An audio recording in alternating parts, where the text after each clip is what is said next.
Au départ, moi j'étais parti sur mettre la cabine dans l'angle avec un écran ici. Et une des premières choses que m'a dit Urbain Philippe, c'était l'idée d'harmoniser, c'est-à-dire que tout le dispositif le mette sur la même paroi.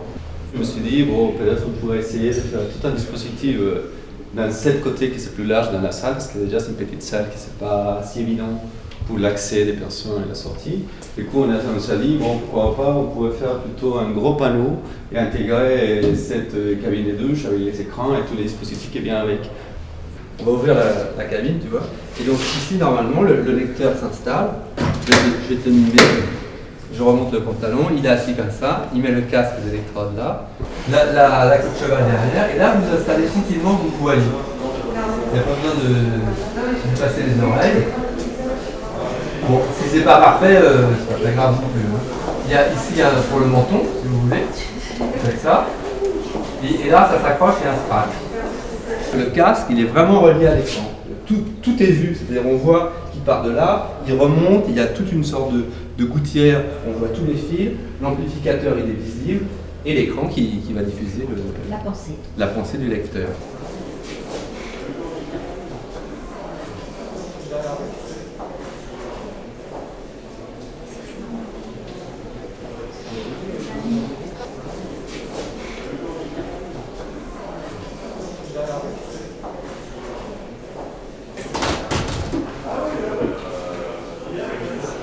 Et donc, vas-y, tu t'en vas vite et tu la laisses s'installer et elle, il faudra qu'elle soit prête pour redémarrer en regardant ce qui se passe.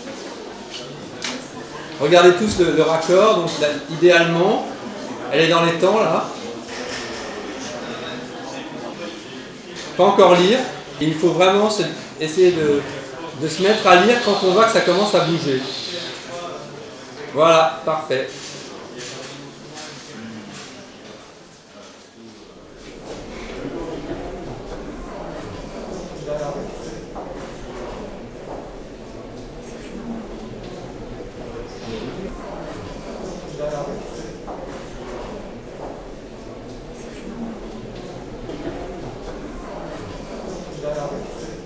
C'est l'enjeu, je dirais, de la présence d'artistes contemporains en général au musée du Louvre. C'est quelque chose que l'on a voulu mettre en place récemment. Pour moi, c'est très important parce que il était important de faire entendre d'autres voix que ceux des historiens d'art dans un musée comme celui-ci. Et je pense que le regard des artistes contemporains sur le palais, sur nos collections, est quelque chose de capital. Pour aider le public simplement à déchiffrer effectivement ce qu'est le palais, ce que sont ses collections. Mais Jean-Philippe, évidemment, est un cas un tout petit peu particulier parce qu'il est... Alors, je ne sais pas s'il faut dire à part égale, je ne sais pas, il nous dira peut-être comme il se considère lui-même. Moi, c'est d'abord l'écrivain, en quelque sorte, que j'ai connu, qui m'intéressait. Ensuite, très vite, le cinéaste, effectivement.